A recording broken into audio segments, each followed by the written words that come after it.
Hello' everyone, যিসকলে এফকেট exam দিব বিচাৰে অৰ্থাৎ ইণ্ডিয়ান এয়াৰফ'ৰ্চত জইন কৰিব বিচাৰে তেওঁলোকৰ বাবে এটা নটিফিকেশ্যন আহিছে, এটা ভাল খবৰ।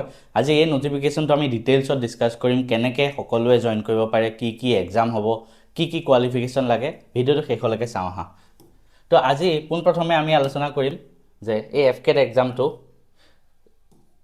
তোমাৰ কেইটা ভেকেঞ্চি আহিছে। টোটেল 142+ ভেকেঞ্চি আছে, ঠিক আছে। 142+ ভেকেঞ্চি আছে আৰু ইয়াতে অনলাইন ফৰ্ম ফিল আপ আৰম্ভ হৈ গৈছে 20 মে' তাৰিখৰ পৰা। আৰু এক মাহৰ ভিতৰত তোমালোকে অনলাইন ফৰ্ম ফিল আপ কৰিব পাৰা। দুটা টাইপৰ পোষ্ট হ'ব, এটা ফ্লাইং আৰু এটা গ্ৰাউণ্ড ডিউটি, যোনটো টেকনিকেল আৰু নন টেকনিকেল দুইটাই দিব পাৰে, ঠিক আছে।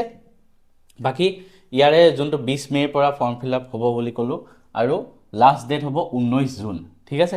তো এই টাইমটোৰ ভিতৰত তোমালোকে ফৰ্ম ফিল আপ কৰিব লাগিব। তাৰপিছত যদি আমি চাওঁ কি আছে, ঠিক আছে, কি পোষ্ট আছে, একবাৰ আমি সেইটো ভালকৈ দেখাই দিওঁ। প্ৰথম আছে ফ্লাইং ব্ৰাঞ্চ, যোনটো এফকেট আৰু NCC এণ্ট্ৰিৰ পৰা যাব পাৰিব, ঠিক আছে, ফ্লাইং ব্ৰাঞ্চত। তাতে তাৰপিছত ছেকেণ্ড আছে গ্ৰাউণ্ড ডিউটি টেকনিকেল, ঠিক আছে। ইয়াতে ফ'কাছ থাকিব এৰ'নটিকেল ইঞ্জিনিয়াৰিঙৰ ওপৰত, ঠিক আছে। তাৰপিছত আছে গ্ৰাউণ্ড ডিউটি নন টেকনিকেল, ঠিক আছে। মানে ফ'কাছ মানে কি কাম কৰিব লাগিব সেইবিলাক, ঠিক আছে। তো এইখিনি হ'ল এই তিনিটা টাইপৰ ভেকেঞ্চি আছে। এতিয়া এলিজিবিলিটি কি হয় আমি সেইটোও জানিব লাগিব, ঠিক আছে। তো আমি নেক্সট এলিজিবিলিটি চাওঁ। তাৰপিছতে ইয়াতে কি হ'ব এলিজিবিলিটি চোৱা। এলিজিবিলিটি প্ৰথম আমি এজ লিমিটটো জানিব লাগিব, হয় নহয়, আমি এজ লিমিট জানিব লাগিব। তো ফ্লাইং ব্ৰাঞ্চৰ বাবে এজ লিমিট হ'ব 20ৰ পৰা 24 বছৰ, মনত ৰাখিবা, ঠিক আছে। ডেটটো দি দিছে 2 জানুৱাৰী 2023 পৰা 1 জানুৱাৰী 2007। ইমানটো ভিতৰত তোমাৰ জন্ম হ'ব লাগিব, ঠিক আছে, 20ৰ পৰা 24 বছৰ। কিন্তু এজ ৰিলেক্সেশ্যনো পাবা কিছুমান ক্ষেত্ৰত, যি SC ST বা OBC। তোমালোকে ডিটেইল নটিফিকেশ্যনটো মই ডেছক্ৰিপশ্যনত দি দিম, চাই ল'ব পাৰিবা। তাৰপিছত গ্ৰাউণ্ড ডিউটি, যোনটো টেকনিকেল আৰু নন টেকনিকেলৰ বাবে, ফ্লাইং ব্ৰাঞ্চৰ বাবে 20ৰ পৰা 24 বছৰ আৰু গ্ৰাউণ্ড ডিউটিৰ বাবে 20ৰ পৰা 26 বছৰ, ঠিক আছে। ইয়াতে দি দিছে। আটাইতকৈ এটা ইম্পৰ্টেণ্ট পইণ্ট ইয়াতে মেনশ্যন কৰা হৈছে যে ফৰ্ম ফিল আপ কৰা টাইমত তোমালোকৰ মানে আনমেৰিড হ'ব লাগিব কেণ্ডিডেটজন, বিয়া পতা হ'ব নহ'ব, বিয়া পাতিলে সেই এক্সামটো দিব নোৱাৰে, ঠিক আছে। তো আমি গম পালোঁ যে এজ লিমিট কি হয়। তাৰপিছত যদি আমি চাওঁ কি লাগিব, এতিয়া কি লাগিব, একাডেমিক কোৱালিফিকেশ্যন কি লাগিব চোৱা। প্ৰথম কথা, তোমালোকৰ HSত হাই ছেকেণ্ডেৰীত, মনত ৰাখিবা, হাই ছেকেণ্ডেৰীত মেথছ আৰু ফিজিক্স ছাবজেক্ট থাকিব লাগিব আৰু দুইটাতে 50% মিনিমাম মাৰ্কছ থাকিব লাগিব, দুইটাতে 50% মিনিমাম, ঠিক আছে। তাৰপিছত যদি তুমি ফ্লাইং ব্ৰাঞ্চত যাব বিচাৰা, ফ্লাইং ব্ৰাঞ্চত গ্ৰেজুৱেশ্যন 3 বছৰ থাকিব লাগিব উইথ এনি ডিচিপ্লিন, মিনিমাম 60%। তুমি BA BSc যিকোনো হ'ব পাৰা, ফ্লাইং ব্ৰাঞ্চৰ বাবে 60% থাকিব লাগিব। বা তুমি BTECো হ'ব পাৰা 4 বছৰীয়া, তাতো 60%, বা এই এক্সামকেইটা কোৱালিফাই কৰা হ'ব পাৰে। ডিটেইল নটিফিকেশ্যন মই দি দিম বাৰু।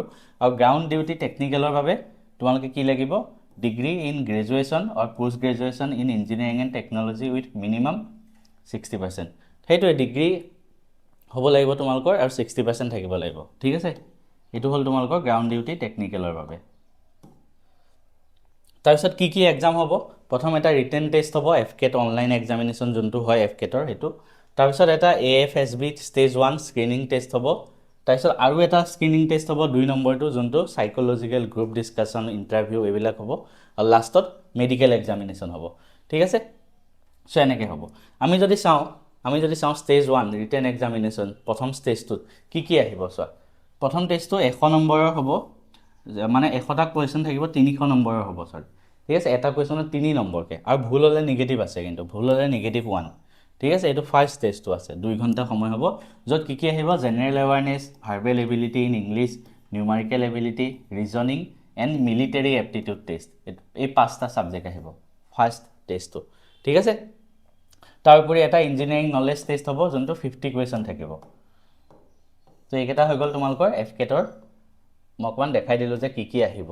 এইটো ফাৰ্ষ্ট টেষ্টটো, ঠিক আছে, ফাৰ্ষ্ট টেষ্টটো গ'ল। এতিয়া মই যে ক'লোঁ 5টা ছাবজেক্ট আহিব, সেই 5টা ছাবজেক্টৰ কেনেকুৱানো চিলেবাছ অকণমান দেখাই দিওঁ। প্ৰথম ভাৰ্বেল ইংলিছ কৈছিলোঁ, 20টা প্ৰশ্ন আহিব তাতে। কি আহিব, comprehension, cloze test, synonym antonym, idiom phrase, error spotting, এইবিলাক আহিব, ঠিক আছে। তাৰপিছত কোৱান্টিটিভ এপ্টিটিউড অৰ্থাৎ মেথছৰবিলাক আহিব, নাম্বাৰ ছিষ্টেম বা আমি যোনবিলাক চাওঁ আৰু নৰ্মেলি। তাৰপিছত GK আহিব, history, geography, polity economics physics chemistry biology current affairs জিকে বাকী ৰিজনিং আহিব এইকেইটা ঠিক আছে ৰিজনিং এইকেইটা তোমালোকে ধুনীয়াকৈ চাই ল'বা আৰু মিলিটাৰী এপ্টিটিউডটো আহিব